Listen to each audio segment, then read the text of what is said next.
gonna head to the gym here in a few. Just finish up my coffee and a quick meal, and then I'm gonna drive out there. Gonna work on a few things. I'm setting up my game plan for the comp. So, literally, game plan. I don't know if you can see that. So, like, alright, whatever. Basically, just gonna write down your game plan for like attacks on this front page, and going through all the different positions, and then you have another one, game plan for the defense. You just write down all your positions. So today I'm going to be going over a bunch of my, maybe just a few of the game plan pieces.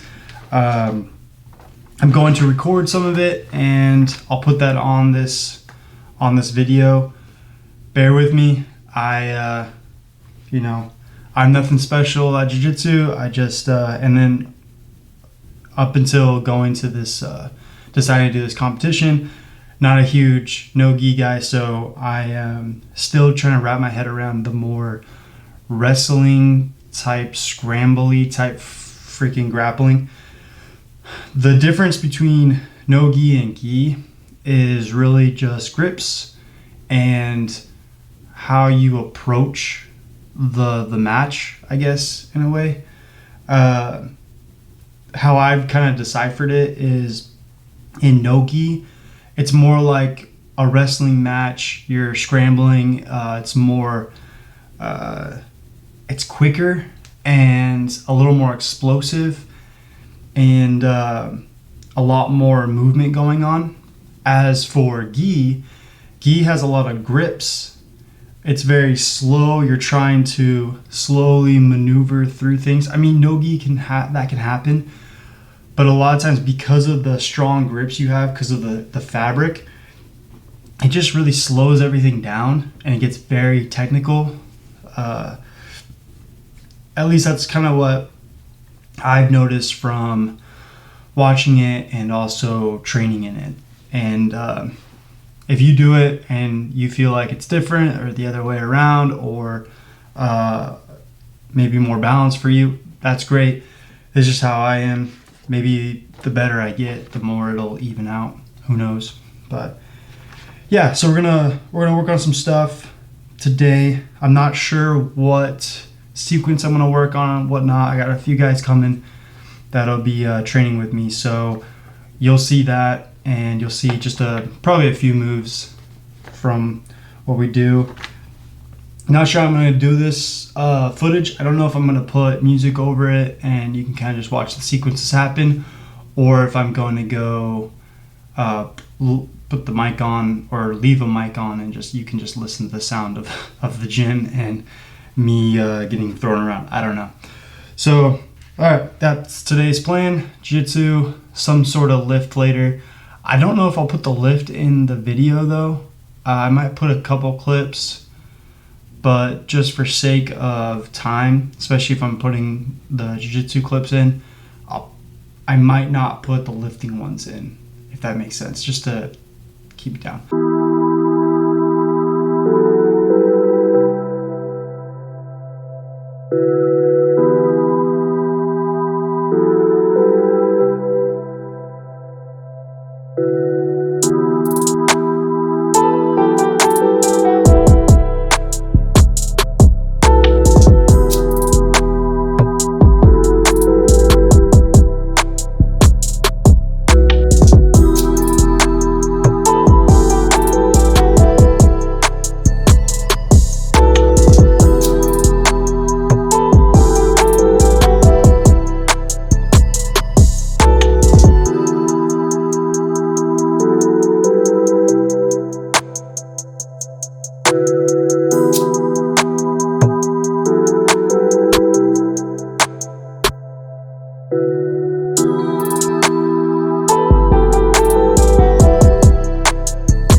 All right, so that's gonna wrap up my first jiu-jitsu footage on this channel.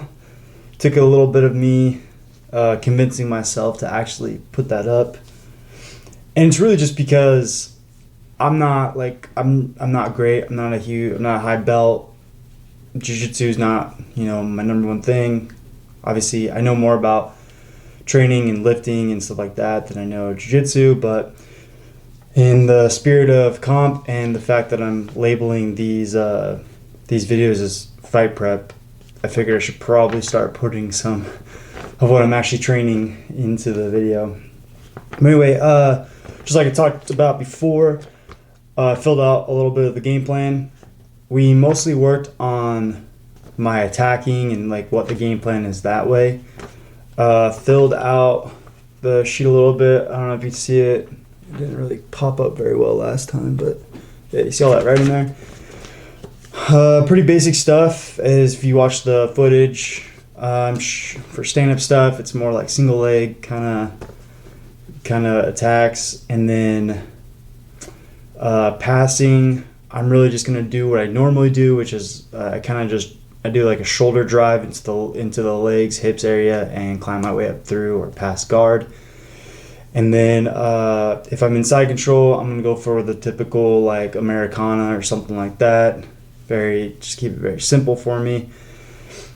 And I just feel my side control attacking is not that great. And if you don't know what side control is just, you probably saw in the videos, some of the videos I put up, but it's when the person is lying down, they're on their back or their side, and you are angled in. So typically you're wrapped around their head and their body, and then you're on their side trying to either attack their head, their arms, or trying to pass into a full mount, which is when you're on top. So that's what side control is. I'm not the best at attacking from side control. I can hold side control really well, maneuver and stuff, but I'm just not great with attacks. Anyway, if the goal is, even if I do get to side control, I'm going to try to get to mount, which is on top, and then that's where I'm going to work for what we call a head and arm, which is exactly what's in the name of it, where you have their head wrapped up and then one of their arms in there, and you can actually choke them out with their own shoulder and then your arm wrapped around. The reason I'm going with it is it's simple to shoot for. Like it's simple, like it's an easy technique-based movement that I can just, if I get in the mount or whatever, I'm climbing up, I can aim to scoop up the head and the arm and then attack it. And if it doesn't work, like that actual submission, it's easy to transition to other movements, like attacking that arm with like an arm bar or something like that from that position, from having the head and arm. And that would be my second step in my attacks. I have arm bar down, and I might add one more to this. We'll see what happens, because I've also been working a lot of S-mount, and I know I'm throwing a lot of terms out there. S-mount is basically where you're in mount, you climb up, you're still isolating one arm and their head. You're trying to get one arm out of there, either stapled down with your leg or you just pass it entirely.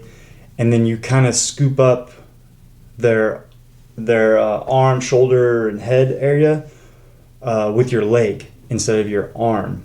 And then it wraps around, and they call it an S-mount, and there's more steps to it, but that's the basic gist of it. So going down the list some more, back attacks. I am not great at back attacks in no gi.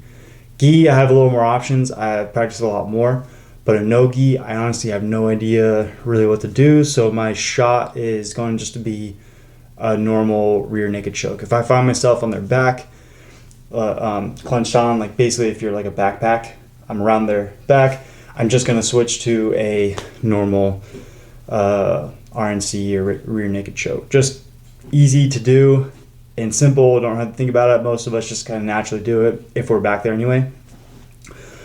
Moving on, guard attacks and sweeps. I'm kind of thinking if you're in your guard, you're on your back and they're trying to attack you. My and that's where typically you have your legs wrapped around them because they're in your guard, and they're trying to pass through your legs or pass around your legs or get to around. They're trying to get to either side control or mount or whatever. So my typical move is a triangle, and most people know what a triangle is, but that's when you have their head and arm while they're down and you're wrapping their head and arm with your legs. So you wrap, you kind of like call it figure four. You wrap around their head and arm, and then you basically you're just squeezing that and still choking them out that way, and it's first from your legs instead of your arms. That's a good go-to for me. It works really well. I have really long legs, so I tend to be able to wrap around people really easily, and I can get typically their shoulders and stuff don't get in my way. So I like that. And when I'm trying to extend them out, like their limbs and stuff, to go ahead and pass them, I don't have a whole lot of trouble, I guess. And then I just feel making angles to solidify the triangle is easy for me because I have so much length that maneuvering is easier. And because I'm so long in my legs, one of the defenses to a triangle is stacking, which is them standing up and kind of folding their weight and your weight on top of you to kind of let go. And usually it works really well because it pulls you out of position because people are typically shorter, have shorter legs. I don't. If someone stands up, I still have so much length that typically stacking doesn't really work that well unless they full on like tumble over me. But by the time they get to that, I'm usually able to figure something out, like recover as holding on to their leg or their ankle or whatever, or adjusting my triangle to where it starts cinching down, stuff like that. Anyway, triangles don't work. I'm gonna move on to, I don't know what it's called, but arm trap to Kimura. Kimura is kind of like that, if you're, think of a cop arresting somebody, they push it down and they bend their arm backwards like this. That's essentially a Kimura. There's a little more technique to it when you're in the grappling, especially when you're facing them. But that's essentially what it is. That's just a Kimura. You're bending him back and then driving up, and it, locks him up. So that's kind of my next one. And then my sweep is going to either be a underhook to a dogfight, and a dogfight's just getting up to their level and kind of wrestling up or wrestling into them, or the butterfly sweep, which is just we call hooks. They're just your feet under them, and then you kind of get the underhooks and you maneuver them. You kind of take their weight into your structure because you have these hooks and the frames kind of maneuver them. Anyway, so that's my attack plan, roughly. I'm taking this to class the next couple days and have the black belts and stuff kind of fix it up for me a little bit. Some of the purple belts have been helping me, so I'm going to see what they think from this and what they can fill in, and then I'll be drilling this stuff a lot. And I need to go over my defense game plan and get this filled in. Honestly, my defense just normally is better. I'm not the best at the offense, and I'm just getting this from like my normal roles and stuff. My offense game is not the greatest, and that's why I was really trying to make sure I had it down to like practice stuff. My defense is pretty good. I'm pretty good with getting out of people's submissions, moving through things, setting up frames, shrimping, hip bridging and stuff like that. So just certain things. I mean, obviously my defense needs to be worked on. I will be working on it, but it's not as bad as my offense. So I do want to be a lot more aggressive and offensive in this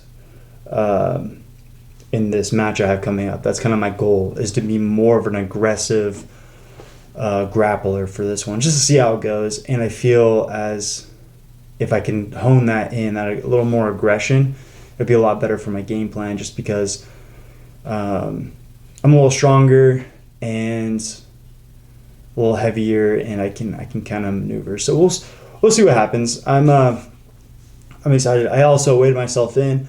I'm already 205, so my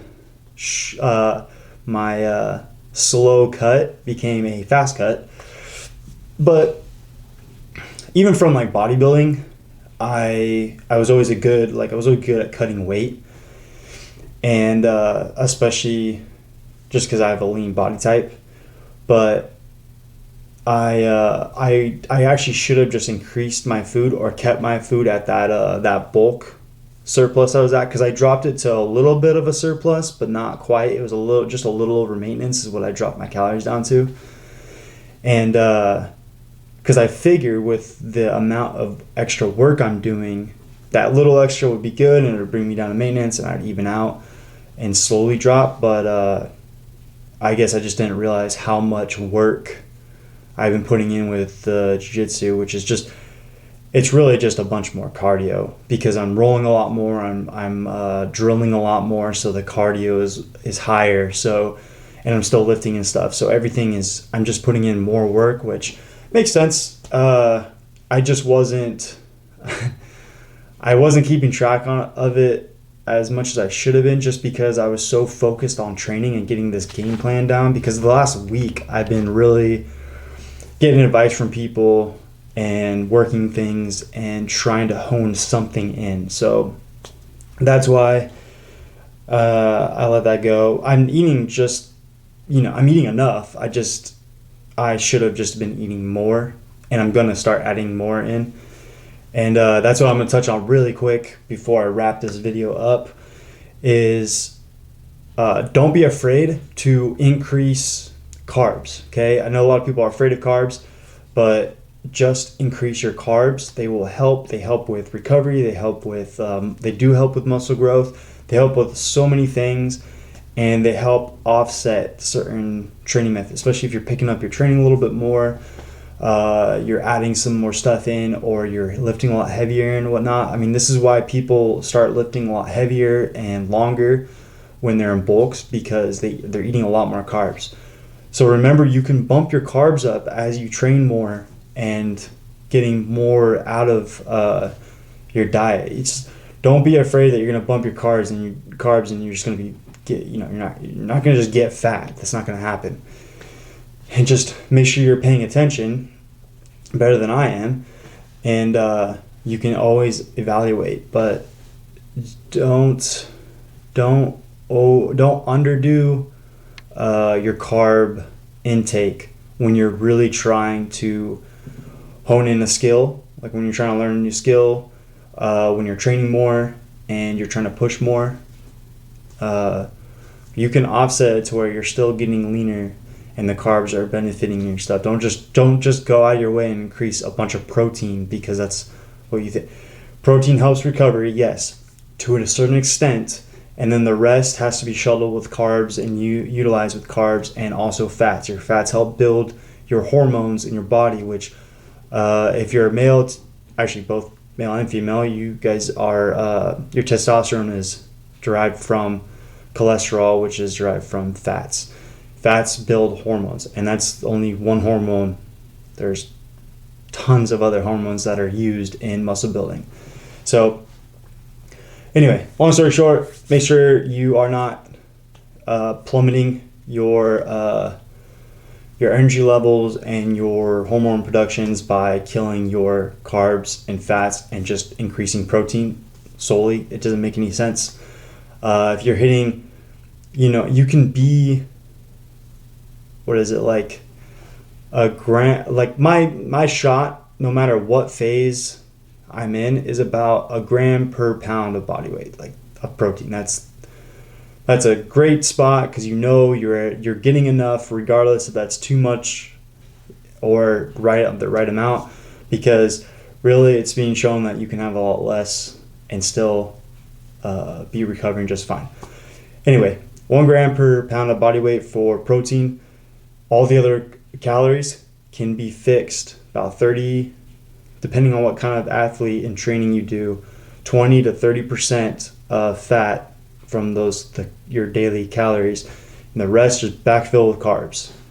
So, and then even carbs can be altered a little bit with what you're consuming. So if you still need to fill up these calories, but you would like to be a little more steady, or not so, like, you don't want to jump weight and you want some utilization, just eat a little higher fiber carbohydrate sources.